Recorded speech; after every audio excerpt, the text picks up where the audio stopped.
Questions on data quality in recent months have policy makers in a bind. Economists too are finding it difficult to analyze data points to predict the likely path. In this next report, we decode what to watch for in this week ahead. Take a look. The real dilemma for central banks today is the questions on the quality of the economic data releases. One doesn't have to look very far for data quality issues. Take the UK, where last week's retail sales release was pulled because of dodgy numbers. It joins the labour force survey and producer prices in a not very exclusive club of data plagued by quality issues. Time will tell what the latest issue was. But life has gotten harder for stats agencies around the world. That is not just because of funding issues or political pressure. Survey response rates are falling, making key numbers like US non-farm payrolls sketchier.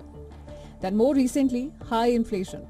The growing tendency of firms to make big price increases in the first few months of the year has made it harder to deflate the data. Whatever the reasons, the problem is getting worse and not better. So central banks have just got to roll with what's in front of them. As a result, policymakers are more likely to disagree with one another, and we're already seeing it. The Bank of England's August decision failed to reach an initial verdict for the first time ever. The Fed's July meeting had two governors dissent against the majority verdict, which hasn't happened for decades. Put simply, data quality and the volatility it fosters means more than ever. So it's possible to reach a range of different interpretations from the same set of numbers. And central banks are going to be more reluctant to pre-commit to anything in advance.